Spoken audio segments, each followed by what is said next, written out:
arpanews.com की प्रस्तुति इतिहास का अभ्यास। वाचक स्वर श्वेता पांडे। छत्तीसगढ़ में राष्ट्रीय आंदोलन। प्रथम सविनय अवज्ञा आंदोलन। 12 मार्च 1930 ईस्वी को गांधी जी ने अपनी प्रसिद्ध दांडी यात्रा प्रारंभ कर साबरमती से दांडी तक की यात्रा 24 दिनों में पूरी की और 6 अप्रैल को नमक बनाकर कानून तोड़कर सविनय अवज्ञा आंदोलन की शुरुआत की। सविनय अवज्ञा आंदोलन के लिए कांग्रेस द्वारा इस प्रकार कार्यक्रम स्वीकृत किए गए थे। पहला, नमक बनाना। दूसरा, महिलाओं द्वारा शराब और विदेशी वस्तुओं की दुकानों पर धरना देना। तीसरा, अस्पृश्यता का त्याग। और चौथा, सरकारी संस्थाओं का बहिष्कार आदि। संपूर्ण देश की भांति छत्तीसगढ़ में भी सविनय अवज्ञा आंदोलन आरंभ हो गया। शासन की दमनात्मक नीति एवं बर्बरतापूर्ण कार्यवाही के बावजूद यह आंदोलन छत्तीसगढ़ में भी तब तक सफलतापूर्वक चलता रहा जब तक कि राष्ट्रीय स्तर पर यह आंदोलन जारी रहा। रायपुर में सविनय अवज्ञा आंदोलन। रायपुर में देश के अन्य भागों की तरह 6 अप्रैल से 13 अप्रैल 1930 ईस्वी तक राष्ट्रीय सप्ताह के रूप में मनाया गया। मादक द्रव्यों एवं विदेशी वस्तुओं के खिलाफ धरना दिया गया। सेठ लक्ष्मी नारायण दास एवं ठाकुर प्यारेलाल सिंह ने इस आंदोलन में बड़ी सक्रियता से भाग लिया। 13 अप्रैल 1930 ईस्वी में महाकौशल राजनीतिक परिषद का सम्मेलन निश्चित किया गया, जिसका उद्घाटन पंडित जवाहरलाल नेहरू द्वारा किया जाने वाला था। वे इसी बीच गिरफ्तार कर लिए गए। फलस्वरूप इसका उद्घाटन सेठ गोविंद दास जी द्वारा किया गया। पंडित सुंदरलाल शर्मा जी को उक्त समिति का अध्यक्ष चुना गया। इस अधिवेशन में पंडित शुक्ल हाइड्रोक्लोरिक एसिड और सोडे से नमक बनाकर नमक कानून तोड़ा। उनका साथ इस नमक सत्याग्रह में सेठ गोविंद दास, पंडित द्वारिका प्रसाद मिश्र, महंत लक्ष्मीचरण दास एवं गयाचरण त्रिवेदी ने दिया। नेताओं की गिरफ्तारी का सिलसिला आरंभ हुआ। पंडित रविशंकर शुक्ल बालाघाट में गिरफ्तार कर लिए गए। सविनय अवज्ञा के 5 पांडव। रायपुर में सविनय अवज्ञा आंदोलन को योजनाबद्ध रूप से स्थापित करने का श्रेय 5 व्यक्तियों को है, जिन्हें जनता 5 पांडव के नाम से पुकारती थी। ये 5 पांडव थे: धर्मराज, वामनराव लाखे, भीम, लक्ष्मी महंत नारायण दास, अर्जुन, ठाकुर प्यारेलाल सिंह, नकुल, मौलाना अब्दुल रऊफ और सहदेव शिवदास डागा। धमतरी में सविनय अवज्ञा आंदोलन। धमतरी नगर में इस आंदोलन का श्री गणेश नारायण राव मेघावाले ने नमक बनाकर किया। यहाँ स्वयं सेवकों को प्रशिक्षण देने के उद्देश्य से सत्याग्रह आश्रम खोले गए, जहाँ निःशुल्क आवास एवं भोजन की व्यवस्था की गई। आश्रम व्यवस्था के प्रमुख पंडित सुंदरलाल शर्मा जी थे। यह आश्रम 1 मई 1930 ईस्वी को नथुजी जगताप के निवास पर स्थापित की गई, जिसके संचालन हेतु जनता ने बड़ी मात्रा में दान दिया। बिलासपुर में सविनय अवज्ञा आंदोलन। बिलासपुर जिला भी इस आंदोलन से अछूता ना रह सका। यहाँ 1930 ईस्वी में सर्वप्रथम दिवाकर कालिंकर के नेतृत्व में एक शराब की दुकान में धरना दिया गया। दुकान की सारी शराब उड़ेल दी गई। इस कार्य के लिए श्री दिवाकर कालिंकर गिरफ्तार कर लिए गए। आंदोलन को गति देने के लिए यहाँ वानर सेना का संगठन किया गया, जिसके संगठक श्री वासुदेव देवरस थे। वानर सेना का कार्य विदेशी वस्तुओं तथा शराब की दुकानों पर धरना देना था। 1930 ईस्वी को ठाकुर छेदीलाल की अध्यक्षता में जिला राजनीतिक परिषद का सम्मेलन हुआ, जहां इस दौरान टाउन हॉल में तिरंगा झंडा फहराने का निर्णय लिया गया। शासन के विरोध के बावजूद भी यह कार्य 8 अगस्त 1930 ईस्वी को संपन्न किया गया। इसी समय क्रांति कुमार भारतीय और अन्य लोगों ने मिलकर शासकीय हाई स्कूल में भी तिरंगा झंडा फहराया। 3 दिनों तक यह झंडा लहराता रहा और जब वह पुलिस द्वारा उतारा गया तब छात्रों ने उसका विरोध किया। 16 अगस्त को क्रांति कुमार भारती को गिरफ्तार कर 6 माह की कैद की सजा दी गई। मुंगेली में सविनय अवज्ञा आंदोलन। राम गोपाल तिवारी, गजाधर साव और कालीचरण शुक्ल ने मुंगेली तहसील में आंदोलन चलाया।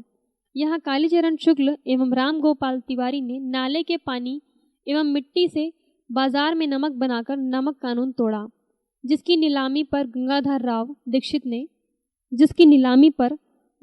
राव दीक्षित ने इसे 50 रुपए में खरीदा।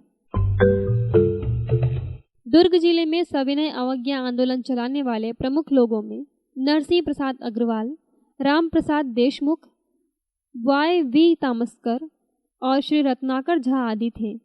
इसी वर्ष यहाँ किसान सभा का गठन किया गया। गंगाधीर प्रसाद चौबे और गणेश सिंह रॉल आदि ने विद्यार्थी कांग्रेस की स्थापना की। पुलिस की बर्बरता। आंदोलन के दौरान क्षेत्रीय जनता के प्रति पुलिस का रुख बर्बरतापूर्ण था। पुलिस द्वारा लोगों पर लाठी बरसाए गए, अनेक लोगों को बंदी बनाया गया। फिर भी जनता का उत्साह कम न हुआ और वहां आंदोलन चलता रहा। 5 मार्च 1931 ईस्वी को गांधी इरविन समझौता संपन्न हुआ, जिसके फलस्वरूप सविनय अवज्ञा आंदोलन वापस ले लिया गया। परंतु द्वितीय गोलमेज सम्मेलन के पश्चात जब गांधी जी गिरफ्तार कर लिए गए, तब इस आंदोलन का द्वितीय दौर फिर से आरंभ हुआ। सविनय अवज्ञा आंदोलन के दौरान जंगल सत्याग्रह। सविनय अवज्ञा आंदोलन के दौरान छत्तीसगढ़ में आदिवासी एवं ग्रामीण भी सक्रिय हो उठे। शासन ने वन्य सामग्रियों के उपयोग पर प्रतिबंध लगा रखा था, अतः जंगल कानून तोड़कर शासन का विरोध किया गया, जिसे जंगल सत्याग्रह कहा जाता है।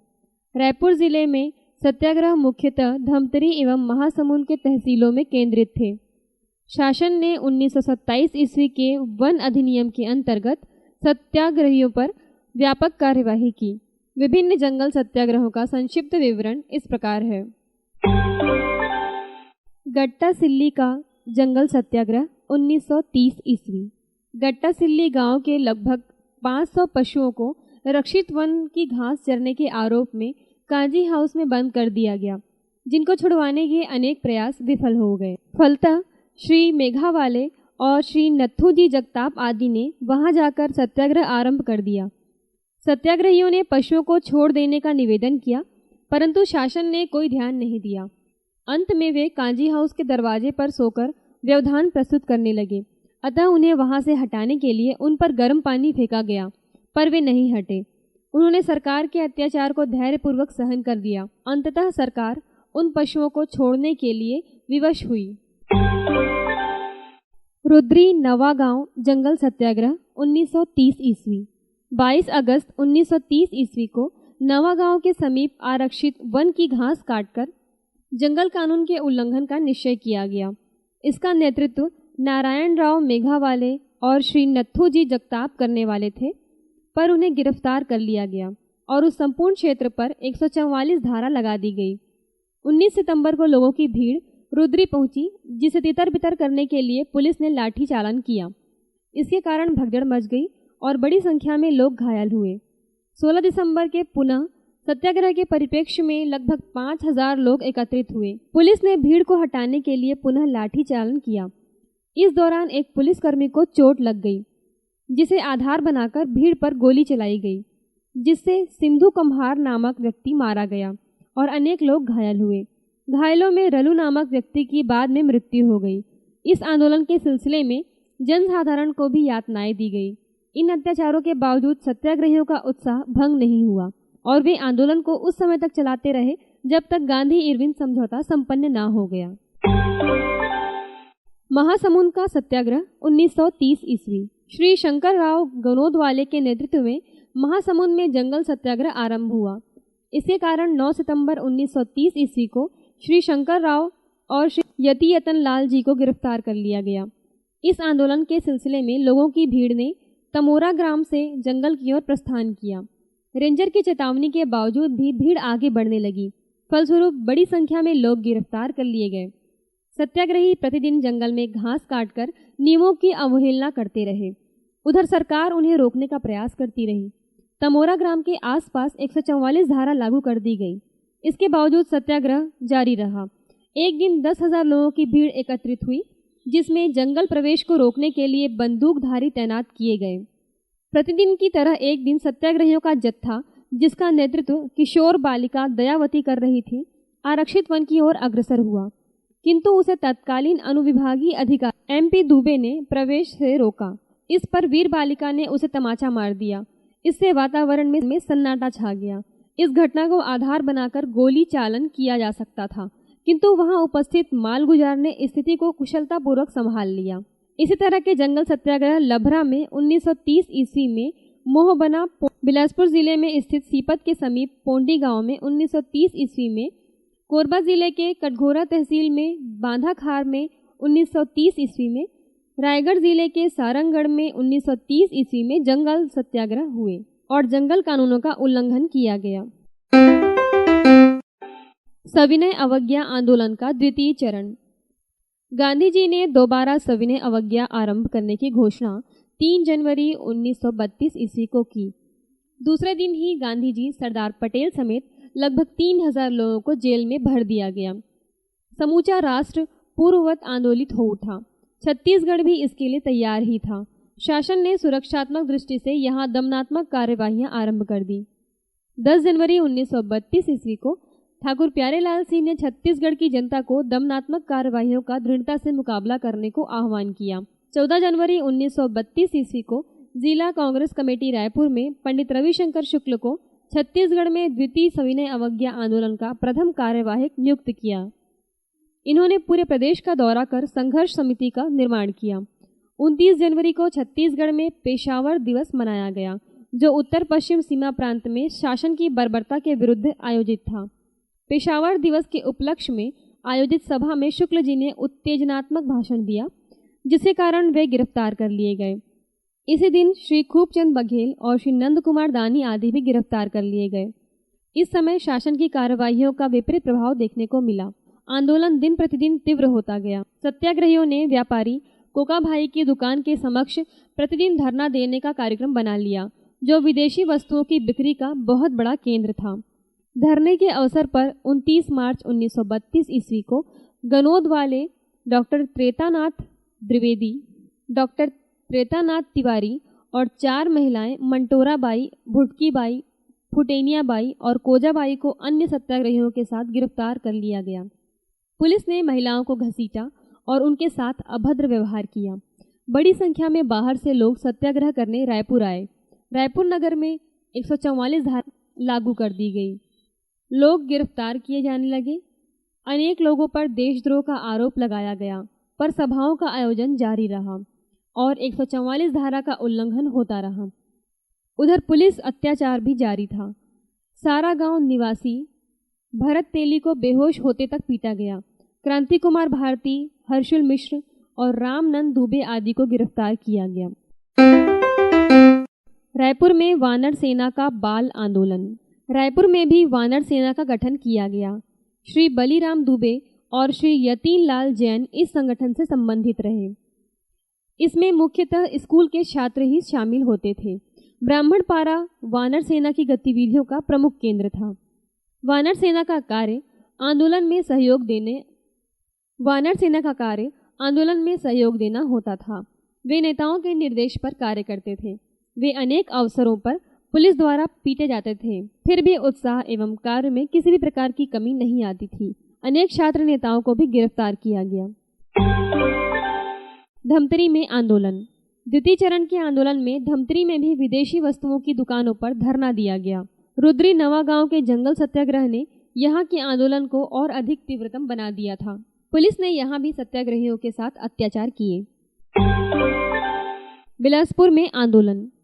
द्वितीय चरण के सविनय अवज्ञा आंदोलन से बिलासपुर भी अछूता ना रहा। यहाँ छेदीलाल बैरिस्टर के नेतृत्व में सदर बाजार में धरना दिया गया।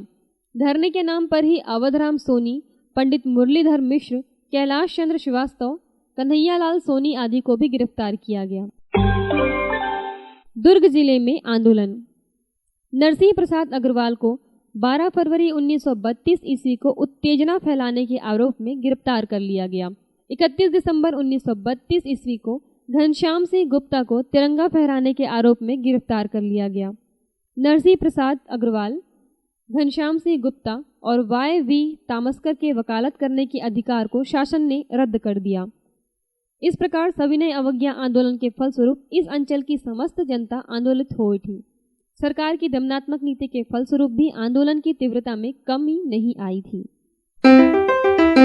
गांधी जी की द्वितीय छत्तीसगढ़ यात्रा 22 से 28 नवंबर 1933 ईस्वी। द्वितीय सविनय अवज्ञा आंदोलन के दौरान गांधी जी का छत्तीसगढ़ में द्वितीय प्रवास हुआ। वे 22 नवंबर से 28 नवंबर 1933 ईस्वी तक छत्तीसगढ़ में रुके। इनकी यह यात्रा हरिजनोद्धार से संबंधित थी। गांधी जी 22 नवंबर को संध्या 6 बजे दुर्ग पहुंचे। धमतरी के डॉक्टर हजारीलाल जैन उनके छत्तीसगढ़ दौरे के समय उनके द्वारा प्रयोग की गई कार के ड्राइवर बने रहे। दुर्ग से कुम्हारी होते हुए गांधी जी रायपुर पहुंचे। यहाँ आमापारा चौक में हजारों की भीड़ ने उनका स्वागत किया। गांधी जी के रुकने की व्यवस्था पंडित रविशंकर शुक्ल के यहाँ की गई थी।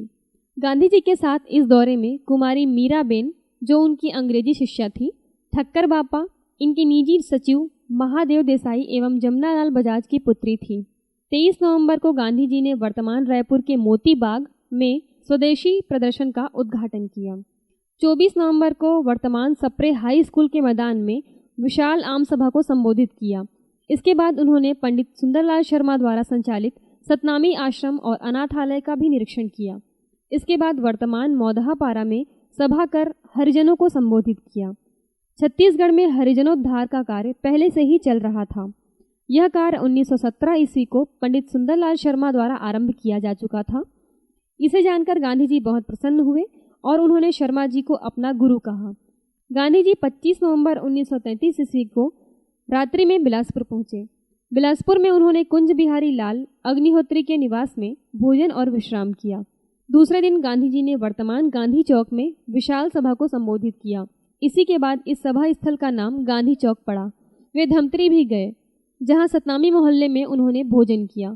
तत्पश्चात माखनलाल नामक नाई से हजामत भी बनवाई। वे धमतरी 25 नवंबर 1933 ईस्वी को पूर्वाह्न पहुंचे थे। बिलासपुर से गांधी जी भाटापारा होते हुए रायपुर पहुंचे और 28 नवंबर को गांधी जी गोंदिया होते हुए बालाघाट गए। छत्तीसगढ़ क्षेत्र से हरिजन फंड के गांधी जी को कुल 74,000 रुपये प्राप्त हुए थे। सर्वाधिक राशि रायपुर से प्राप्त हुई थी। 8 अप्रैल 1934 ईस्वी को सविनय अवज्ञा आंदोलन गांधी जी द्वारा वापस ले लिया गया। 1934 ईस्वी में केंद्रीय व्यवस्थापिका सभा का निर्वाचन हुआ। कांग्रेस को सफलता मिली। दुर्ग से श्री घनश्याम गुप्त सदस्य के रूप में निर्वाचित हुए। 8 अप्रैल 1934 ईस्वी को सविनय अवज्ञा आंदोलन गांधी जी द्वारा वापस ले लिया गया। 1934 ईस्वी में केंद्रीय व्यवस्थापिका सभा का निर्वाचन हुआ। कांग्रेस को सफलता मिली। दुर्ग से श्री घनश्याम गुप्त सदस्य के रूप में निर्वाचित हुए। महाकौशल नामक पत्रिका इस अंचल में राष्ट्रीय जागृति के लिए महत्वपूर्ण थी। द्वितीय सविनय अवज्ञा आंदोलन के बाद छत्तीसगढ़ प्रांतों के चुनाव 1935 ईस्वी में हुए। ठाकुर प्यारेलाल सिंह रायपुर से निर्वाचित हुए। 1936 ईस्वी श्री ई राघवेंद्र राव मध्य प्रदेश और बरार के गवर्नर नियुक्त हुए। वे इस पद पर नियुक्त होने वाले छत्तीसगढ़ क्षेत्र के प्रथम प्रतिभा संपन्न व्यक्ति थे। 4 जुलाई 1937 ईस्वी को डॉक्टर LP खरे के नेतृत्व में मध्य प्रदेश और बरार के मंत्रिमंडल का गठन किया गया, पर नीतिगत मतभेद के फलस्वरूप खरे साहब को इस्तीफा देना पड़ा। इसके बाद 29 जुलाई 1938 ईस्वी को पंडित रविशंकर शुक्ल ने मुख्यमंत्री का कार्यभार ग्रहण किया। इस दौरान रायपुर जिले में अनेक सामाजिक संगठनों का निर्माण हुआ। रायपुर में बाल समाज वाचनालय एवं महावीर पुस्तकालय की स्थापना हुई। इन पुस्तकालयों ने राष्ट्रीय जागृति में महत्वपूर्ण योगदान दिया। अन्य घटनाएं 1938 ईस्वी में खैरागढ़ रियासत में सेवा दल का गठन किया गया, जिसके सूत्रधार श्री सुखराम और पदुमलाल पुन्नालाल बख्शी थे। इसी वर्ष छुई खदान में जंगल सत्याग्रह आरंभ हुआ। सत्याग्रहियों ने गंडई की ओर प्रस्थान किया, पर उन्हें गिरफ्तार कर छुई खदान वापस लाया गया। इसमें समारू बरई का नाम उल्लेखनीय था। बाद में भी वहां की जनता तत्कालीन शासक का विरोध करती रही। बदरा टोला जंगल सत्याग्रह 1939 ईस्वी। 1939 ईस्वी में दुर्ग जिले में जंगल सत्याग्रह पुनः आरंभ हुआ। इसका आरंभ बदरा टोला नामक ग्राम में हुआ। आंदोलन के दौरान सरकार ने यहाँ गोली चालन किया, जिसके कारण रामाधीन गोंड नामक व्यक्ति की मृत्यु हो गई और अनेक घायल हुए। फिर भी सत्याग्रहियों के उत्साह में कोई कमी नहीं आई और आंदोलन 6 अप्रैल 1939 ईस्वी तक चलता रहा। छत्तीसगढ़ में व्यक्तिगत सत्याग्रह अगस्त 1940 ईस्वी को बम्बई में कांग्रेस कार्यकारिणी ने गांधी जी के व्यक्तिगत सत्याग्रह को स्वीकृति दे दी। यह एक तरह से व्यक्तिगत सविनय अवज्ञा थी। अक्टूबर 1940 ईस्वी में ही महात्मा गांधी के आह्वान पर देश में व्यक्तिगत सत्याग्रह का शुभारंभ हो गया। छत्तीसगढ़ ने भी व्यक्तिगत सत्याग्रह आंदोलन में भाग लिया। 4 मई 1941 ईस्वी तक महाकौशल के 2761 सत्याग्रहियों में 473 रायपुर से तथा 107 दुर्ग से थे। रायपुर के सत्याग्रहियों की संख्या महाकौशल में सर्वाधिक थी। इसी वर्ष रायपुर में कांग्रेस भवन का निर्माण किया गया, जिसका उद्घाटन सरदार वल्लभ भाई पटेल ने किया। रायपुर में 27 नवंबर 1940 ईस्वी को पंडित रविशंकर शुक्ल ने रायपुर जिले में व्यक्तिगत सत्याग्रह आरंभ किया तथा रायपुर के निकट माना में स्वयं सत्याग्रह कर उसका श्री गणेश किया। उन्हें सरकार द्वारा गिरफ्तार कर 1 वर्ष की सजा दी गई। उस दिन 74 लोगों ने सत्याग्रह किया। उनमें अधिकांश दोषी ठहराकर गिरफ्तार किए गए। 2 अप्रैल 1941 ईस्वी को सत्याग्रहियों के एक जत्थे ने पैदल दिल्ली के लिए प्रस्थान किया। इस जत्थे में शामिल प्रमुख लोगों में राजा राम साहू और रमेश्वर साहू के नाम उल्लेखनीय हैं। ये रास्ते में युद्ध विरोधी नारे लगाते रहे। 8 अगस्त 1941 ईस्वी में इस दल को उत्तर प्रदेश के ललितपुर के पास गिरफ्तार कर झांसी जेल भेज दिया गया, जहां से उन्हें सागर स्थानांतरित कर दिया गया। बिलासपुर में वे रिहा किए गए।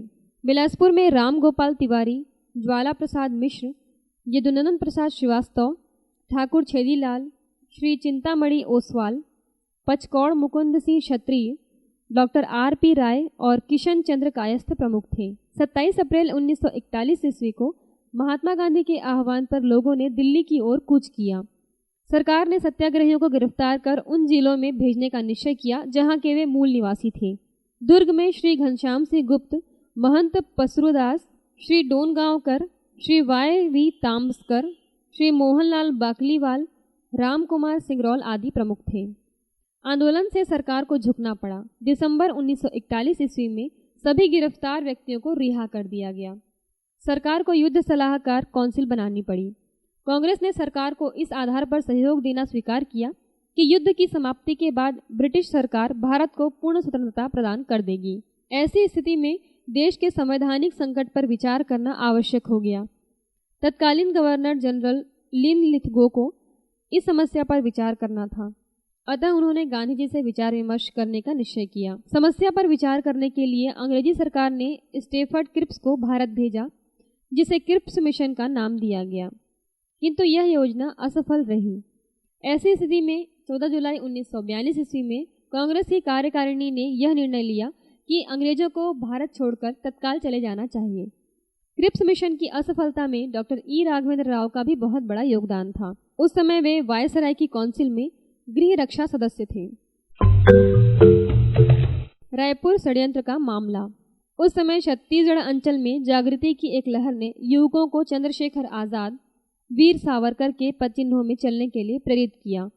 फलतः अंचल ने क्रांतिकारी आंदोलन की ओर कदम बढ़ाए। इस संदर्भ में श्री परसराम सोनी का नाम विशेष रूप से उल्लेखनीय है। वे रायपुर षड्यंत्र मामले के नायक थे। यदि उनका षड्यंत्र सफल हो जाता तो क्रांतिकारी इतिहास में रायपुर का नाम भी जुड़ जाता। परसराम सोनी रायपुर के अवधिया पारा के निवासी थे। उन्होंने गिरीलाल लोहार से पिस्तौल, रिवाल्वर निर्मित करने एवं चलाने की कला प्राप्त की। वे बम विस्फोट सामग्री, कारतूस, देशी बंदूक एवं अन्य विस्फोटक सामग्री निर्मित करना चाहते थे, किंतु आर्थिक कठिनाई के कारण प्रारंभ में इस समस्त कार्यों के लिए संचालन में कठिनाई हुई। धन संग्रह करने के लिए उन्होंने कुछ धनिकों से संपर्क स्थापित किया। उनकी योजना में सहयोग प्रदान करने वाले व्यक्ति थे श्री होरीलाल, श्री अमृतलाल, श्री समर बहादुर सिंह और श्री गोवर्धन राम। अपने द्वारा निर्मित बमों का प्रयोग वे ईदगाह भाटा और रावण भाटा में किया करते थे। वे अंततः बम निर्माण के कार्य में पूरी तरह से सफल हुए। वे अपनी योजना के संबंध में अनेक लोगों से विचार विमर्श करते थे, जैसे श्री सुधीर मुखर्जी, श्री रणवीर शास्त्री और श्री क्रांति कुमार भारती आदि, किंतु उनके एक मित्र शिवनंद ने उनकी योजनाओं का झंडा फोड़ दिया। उसने परसराम सोनी जी की गतिविधियों की सूचनाएं पुलिस को दे दी। फलस्वरूप उन्हें 15 जुलाई 1942 ईस्वी को गिरफ्तार कर लिया गया। इंस्पेक्टर श्री नरेंद्र सिन्हा ने उन्हें गिरफ्तार किया। उनके पास से अनेक संदेहास्पद पत्र जब्त किए गए। उनके अन्य साथियों जैसे गिरिलाल लोहार, डॉक्टर सुर एवं मंगल मिस्त्री को गिरफ्तार कर उनके घरों की तलाशी ली गई। इनके अतिरिक्त भी अन्य कई लोगों को गिरफ्तार कर जेल भेज दिया गया। परसराम सोनी जी को 7 वर्ष की सख्त सजा हुई। अंततः वे मुख्यमंत्री श्री रविशंकर शुक्ल के प्रयास से 26 जून 1946 ईस्वी को रिहा कर दिए गए। भारत छोड़ो आंदोलन और छत्तीसगढ़। क्रिप्स मिशन की असफलता का भारत ब्रिटिश संबंधों पर विपरीत प्रभाव पड़ा। इसके बाद कांग्रेस ने बंबई के अधिवेशन में 8 अगस्त 1942 ईस्वी को ऐतिहासिक प्रस्ताव भारत छोड़ो पारित किया। गांधी जी ने इसी दिन लोगों को करो या मरो का प्रसिद्ध नारा दिया। इस आंदोलन के शुरू होते ही सरकार का दमन चक्र चालू हो गया, जिसका प्रभाव छत्तीसगढ़ पर भी पड़ा। छत्तीसगढ़ में भारत छोड़ो आंदोलन का प्रभाव। छत्तीसगढ़ से भी प्रतिनिधि अधिवेशन में भाग लेने बंबई पहुंचे थे। 8 अगस्त को प्रस्ताव पारित होते ही ऑपरेशन जीरो आवर के द्वारा रातों रात सभी शीर्ष नेता गिरफ्तार कर लिए गए। सभी प्रतिनिधि पूर्ण जोश के साथ आंदोलन संचालित करने बंबई से वापस रवाना हुए। मलकापुर की घटना। बंबई अधिवेशन में पहुंचे पंडित रविशंकर शुक्ल, डॉक्टर द्वारिका प्रसाद मिश्र, दुर्ग के श्री गुप्त, श्री तामस्कर, बिलासपुर के श्री राम गोपाल तिवारी, श्री कुंज बिहारी अग्निहोत्री एवं अन्य नेतागण बंबई से रवाना हुए, किंतु तत्कालीन मध्य प्रांत की सीमा मलकापुर में पंडित शुक्ल एवं अन्य नेतागण गिरफ्तार कर लिए गए। मलकापुर में गिरफ्तार हुए अन्य नेताओं में महंत लक्ष्मी नारायण, सेठ शिवदास डागा, डॉक्टर खूबचंद बघेल, बैरिस्टर छेदीलाल आदि थे। रायपुर में भारत छोड़ो आंदोलन का प्रभाव। 9 अगस्त 1942 ईस्वी को रायपुर के सभी स्कूल, कॉलेज और बाजार बंद रहे। उसी दिन शाम को एक विशाल जुलूस में सम्मिलित लोगों को कंकालीपारा में पुलिस ने गिरफ्तार करना शुरू कर दिया। सिटी कोतवाली के समीप भीड़ पर हवाई फायर किया गया। जुलूस गांधी चौक पहुंचने पर सभा में बदल गई। इस सभा के नेतृत्व में श्री त्रेतानाथ तिवारी ने किया। 10 अगस्त 1942 ईस्वी को श्री रणवीर सिंह शास्त्री के नेतृत्व में छात्रों का जुलूस निकला। शास्त्री जी गांधी चौक के पास गिरफ्तार कर लिए गए। रामकृष्ण ठाकुर को तिरंगा फहराने के अपराध में गिरफ्तार किया गया। रायपुर शहर में होने वाले आंदोलनों का नेतृत्व युवकों के हाथ में था। विद्यार्थी भी बड़ी संख्या में गिरफ्तार किए गए। बिलासपुर में आंदोलन। बिलासपुर में आंदोलन के दौरान गिरफ्तार होने वाले प्रमुख व्यक्तियों में छेदीलाल सिंह, यदुनंदन प्रसाद श्रीवास्तव और श्री चिंतामणि ओसवाल आदि सम्मिलित थे। 15 अगस्त 1942 ईस्वी को श्री कालीचरण की अध्यक्षता में सभा आयोजित की गई। पुलिस द्वारा सभा में एकत्रित भीड़ पर लाठी चालन किया गया। श्री कालीचरण जी गिरफ्तार कर लिए गए। बिलासपुर जिले में आंदोलन के संचालन हेतु श्री राजकिशोर वर्मा को डिक्टेटर नियुक्त किया गया था। सरकारी अत्याचार से पीड़ित होने पर अनेक लोगों ने भूमिगत होकर कार्य करना आरंभ कर दिया था। 2 अक्टूबर के दिन गांधी जयंती समारोह मनाने शहर में 144 धारा लागू होने के बावजूद युवकों ने एक जुलूस निकाला, पर सरकार ने सभी को गिरफ्तार कर लिया। राजनीतिक कैदियों को जेल में घोर यातनाएं दी गई।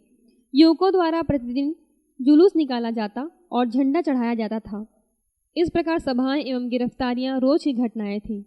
गांव-गांव तक यह आंदोलन फैल गया था और हिंसक घटनाएं होती जा रही थी।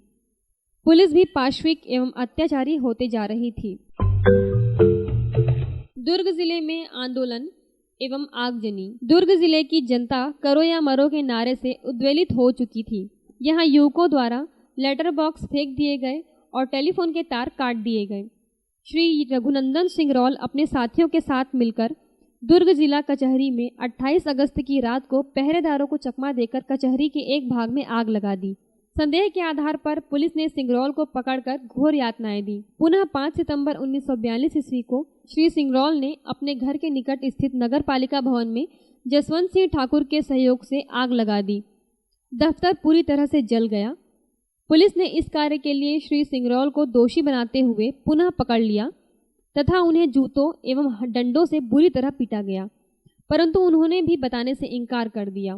अपराधी की जानकारी देने के लिए सरकार की ओर से 10,000 रुपए का पुरस्कार घोषित किया गया। श्री सिंगरौल पर पुलिस का संदेह बढ़ गया। उन्हें प्रतिदिन आतंकित किया जाने लगा। एक दिन पुलिस द्वारा उनकी इतनी ज्यादा पिटाई की गई कि वे बेहोश हो गए। दूसरे दिन सुबह डॉक्टर दुबे ने उनका इलाज किया। 12 सितंबर की रात्रि उन्हें भयंकर यातनाएं दी गई। अपना विरोध प्रकट करते हुए श्री सिंगरौल ने दिल्ली से आए पुलिस अधिकारी नरेंद्र सिन्हा पर आक्रमण कर दिया। श्री सिन्हा बेहोश हो गए। सिंगरौल जी पर बेतों और लातों की झड़ी लग गई। वे रायपुर जेल भेज दिए गए। कुछ समय पश्चात आंदोलन का दौर मंद पड़ गया। बाद में 1946 ईस्वी में उन्हें पंडित शुक्ल द्वारा रिहा करा दिया गया।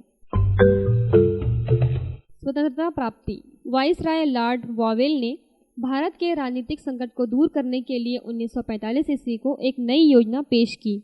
अप्रैल 1946 ईस्वी से प्रांतों से गवर्नर शासन समाप्त कर दिया गया। उसी दिन से पंडित रविशंकर शुक्ल ने मुख्यमंत्री का पद ग्रहण किया। पदारूढ़ होने के पश्चात उन्होंने सभी राजनीतिक बंदियों को मुक्त कर दिया और प्रेस की स्वतंत्रता को बहाल किया।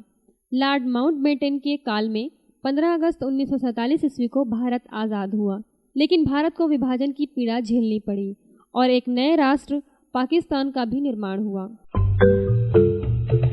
छत्तीसगढ़ में स्वतंत्रता दिवस समारोह। स्वतंत्रता के अरुणोदय के साथ देश के अन्य हिस्सों की तरह मध्य प्रांत और छत्तीसगढ़ भी अलंकृत हो उठा। 15 अगस्त को प्रातः मध्य प्रांत व बरार के प्रथम मुख्यमंत्री पंडित रविशंकर शुक्ल ने नागपुर राजधानी के ऐतिहासिक सीताबर्डी किले पर तिरंगा फहराया। रायपुर में खाद्य मंत्री आर के पाटिल ने पुलिस लाइन में झंडा फहराया। दुर्ग में श्री घनश्याम सिंह गुप्त ने ध्वजारोहण कर पंडित नेहरू का संदेश जनता को सुनाया। बिलासपुर में तत्कालीन संसदीय सचिव पंडित राम गोपाल तिवारी ने ध्वजारोहण किया। संपूर्ण अंचल में पूरे सप्ताह कार्यक्रम चलता रहा। समस्याएं। भारत को विभाजन की पीड़ा के साथ साथ जिस दुखद एवं अनचाहे समस्या से जूझना पड़ा वह थी हिंदू मुस्लिम एकता और सद्भाव एवं रियासतों और जमींदारियों की समस्या। छत्तीसगढ़ में भी इसका प्रभाव दृष्टिगोचर हुआ। रायपुर के बैजनाथ पारा में हिंदू मुस्लिम दंगों के दौरान अनेक अप्रिय घटनाएं हुई, किंतु कांग्रेस के कार्यकर्ताओं ने अपने प्रयत्नों एवं सूझबूझ से स्थिति को नियंत्रण में कर लिया। इसी तरह बिलासपुर एवं दुर्ग में भी अप्रिय घटनाओं को रोकने में कांग्रेस कार्यकर्ताओं ने महत्वपूर्ण भूमिका निभाई। arparedio.com की प्रस्तुति इतिहास का अभ्यास।